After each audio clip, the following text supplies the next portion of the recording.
Streaming live on YouTube, here's Theo Dorsey. Well, Trevor Lawrence got his bag, didn't he? We played that whole game, Trev or. Well, it's no longer a game. $200 million guaranteed, $275 total value of that contract, and now tied for the highest paid in the league at $55 per year. Trevor Lawrence gets the bag, and now all eyes are on the Miami Dolphins. Chris Grier, GM of the Dolphins, and their quarterback, Tua Tagovailoa, who's next up to get paid. In a line of quarterbacks who are waiting to also get their bag. Now that guy, the striping Hawaiian, the dude who's been ripping it up for the Dolphins in the regular season at least, and creating a lot of waves, making some excitement around Miami Gardens. Tua is next. We'll discuss about what that means for him, the Lawrence deal rolling into a Tua payday likely for the Dolphins. But we got to start today off. I know there's a lot of eyes on the Sunshine State in football and even really if you think about basketball terms and what the Heat will do this offseason. But how about what the Florida Panthers did last night up north in Edmonton? The Florida Panthers, who, CKatt, I don't know how you took in the game 3 of the Stanley Cup Finals, but for me, I was watching it. It was 4-1 in the third period, and I actually left the house to go run an errand, and then I kind of was sweating it out a bit as I was watching the score on my phone. Did you stick through the end, or were you an idiot like me and dipped out on the game? Dude, I watched the whole thing. It got the prime time big screen in the CKatt residence. I was going nuts. Grabbing onto this team. They were bullying that team up north. They were flat out bullying them, not on the scoreboard alone, but also when it came to the fights, these guys were kicking butt. That's how they've done it all season long, all postseason long. The Boston Bruins felt the brunt end of that. The New York Rangers felt a lot of that as well. Embarrassed that team, man. Oh, yeah. Like, ugly. And now it's the Oilers' turn to feel the wrath in the first period. Sam Reinhart got the scoring going. Of course, Edmonton would tie it up, and then 3 unanswered pucks in the net, starting with Vladimir Tarasenko, Sam Bennett, and then Sasha Barkov to take that 4-1 lead. Edmonton did make some pushback. They made it interesting. It got a little exciting, but in the end, it's a Florida Panthers win. They're now on the brink of the first sweep in the Stanley Cup Finals since 1998, and the first Lord Stanley Cup for that franchise that was founded in 93, that made its first Stanley Cup final in 96. They're 1 win away from getting the big trophy. And honestly, man, you know what? Not just watching it last night, but hearing and seeing from inside of Amerant Bank Arena how fans reacted to this team that, again, out of Sunrise, Florida. A lot of people talking South Beach. Sunrise, Florida. This team is powering through and looking like a dominant force. I think it was the coolest moment of the week, so we might as well present it as such. Time now for the coolest moment of the week. Presented by EDS Air Conditioning and Plumbing. EDS is yes. Here it is from Amerant Bank Arena, the hometown crowd at the watch party as the game was going on, some thousands of miles north in Canada. The hometown team had its fans in Amerant Bank Arena rooting them on from afar, and here's what it sounded like from inside of the bank.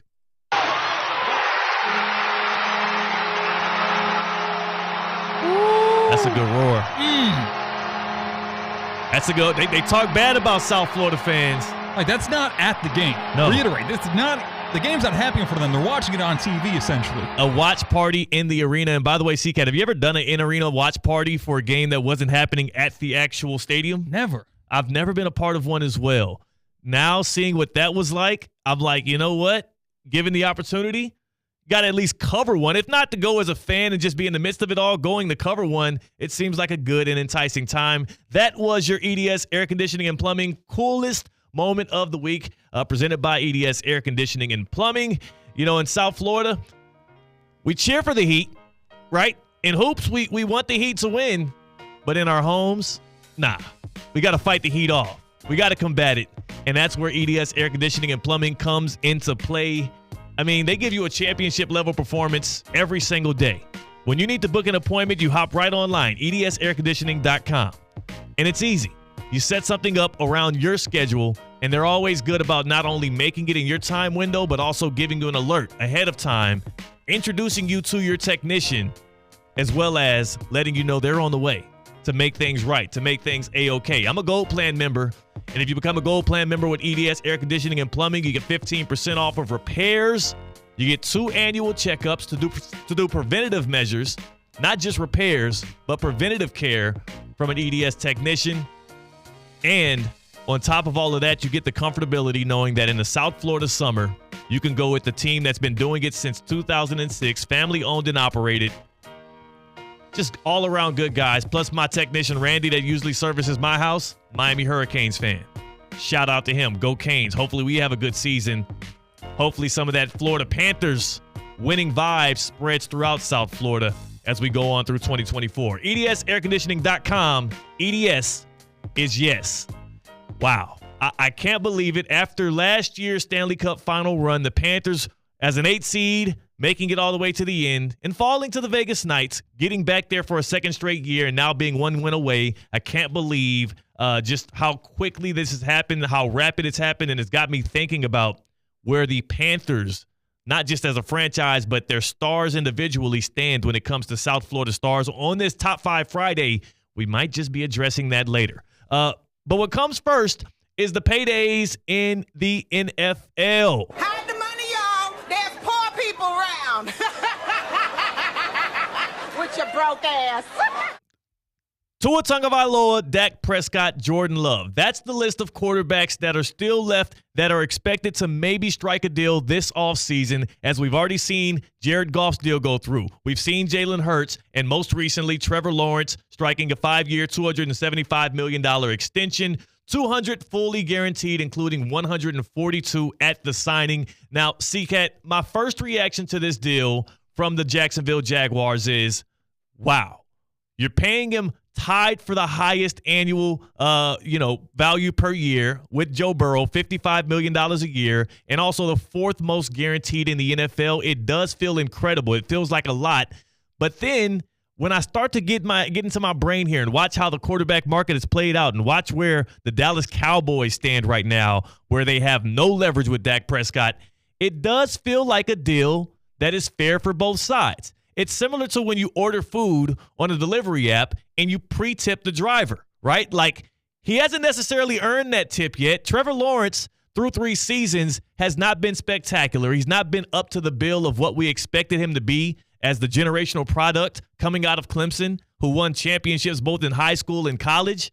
But he has shown enough of the tools. He does have the size. He does have the arm. And he gives you the confidence that, again, when you're judging if you're going to pay a quarterback or make this guy the franchise star, the center of what you're doing going forward, one of the things you have to think as a GM, as a franchise, is this a guy that we can see potentially hoisting up that Lombardi trophy? And CKatt, when you close your eyes and you think about Trevor Lawrence, I know, try to wipe out the past 3 years. Think future forward. Think about a pre-tip on a delivery order because, I mean, hopefully he is going to bring and deliver the food to you. Do you see Trevor Lawrence as a guy that can cash in on a Super Bowl? I think he possibly could. But I want to poke several holes like Swiss cheese in your metaphor about the Uber the Uber Eats driver or the Grubhub dude. Grubhub, any of them. Because if you pay your quarterback, it's not like he's going to play better because he's paid. If you pay your Uber Eats driver, he might make you stop number 1 out of 10 rather than stop number 10. How do you know? How do you know it doesn't incentivize better play? Because you have comfortability and you have a franchise that is investing in you and showing you they care. I mean, you're telling me that if ESPN West Palm doesn't just increase CKatt's pay overnight, you're not going to show up to work with a bigger smile on your face? However, but also another hole in your metaphor. If you pay to Trevor Lawrence, you have less money to pay the tools that Trevor Lawrence will have. If you tip your Uber driver, it's not like his Camaro turns into a Beetle. It's not like his car turns into a bicycle. You know, that's a good point. It doesn't decrease the amount of tools that Uber Eats driver is going to have to get you your food quicker. But either way, paying ahead of what you expect to happen anyways is something that might be smarter because for the Jacksonville Jaguars this year, I know that they got rid of Calvin Ridley. And I know that there has been, it was a bit of a tell-off, right? They were expected to win the AFC South, and they didn't pull through. But this is a franchise that's not expecting winning. It's a franchise that's not used to being a contender. And for the first time since 2005, Trevor Lawrence did lift this franchise to back-to-back winning seasons. I do believe he deserved that contract. But that's not even the argument or the question I'm raising today. The real question is for the guy that's next. Trevor's contract is already signed and sealed. The Jaguars have announced it as well. It's done. I'm looking at the Miami Dolphins and Tua Tagovailoa. And if I'm the Dolphins today, you have to feel like you just lost some leverage based on what happened with Trevor Lawrence. Tua Tagovailoa, seeing this contract go through and seeing the Jared Goff contract go through, he said just at camp about last week that the market is the market. The game is the game. And for quarterbacks today, if you have a guy that you at least believe you can win with, maybe not a Super Bowl, maybe not a playoff game, but the Dolphins have been much better with Tua than they were before and without him, you have to pay that guy in a timely fashion. I think for Tua, this is a step in the right direction for him. He can look at Jared Goff and say $53 million a year for Jared Goff. I mean, my numbers in the regular season were better than his. Sure, I didn't perform in the playoffs like he did, but it was in the NFC where he didn't go against Patrick Mahomes in the first round. And then you look at Trevor Lawrence and you say, well, this guy didn't even make the playoffs last year. And in his one playoff win, he threw 4 interceptions. I could have did that and came back on the Chargers. Justin Herbert punted that game away. If you're Tua Tagovailoa today, he stands with more leverage, and every day that goes by, if the Miami Dolphins don't pay Tua sooner than later, the number's going to only increase, which is why if you're the Dallas Cowboys or the Green Bay Packers, you're hoping Tua's the next one to get paid and not your guy, because at the very least, out of those 3 quarterbacks, Dak, Tua, Jordan Love, you got to feel like Tua's the least on that totem pole, and there's no way that those guys are going to ask for any more than that. Yeah, you're right. This contract certainly is damning for the Dolphins' price tag on Tua because it's more of a comparable guy than Jared Goff. Jared Goff, who did it ugly, but has produced the wins. Yeah. Trevor Lawrence has done it pretty, hasn't quite produced the amount of wins. Tua's in that camp, doing it pretty more often than not, but not producing those playoff wins. And not doing it against playoff teams. Tua's biggest strike on his resume right now, 6-14 against teams that would make the playoffs. Not really going to instill any confidence in an organization to reinvest in you, and also not instilling confidence in the fan base. It's why Tua has been one of the more polarizing quarterbacks in the league. Justin Herbert, not Justin Herbert, but Trevor Lawrence's quarterback contract, his $200 million guaranteed and $55 million a year. Is this good or bad for Tua Tagovailoa in negotiations? And I would say it is a feather in his cap. It is a needle that moves further in the positive direction for Tua as he looks to negotiate a contract with the Miami Dolphins. What say you?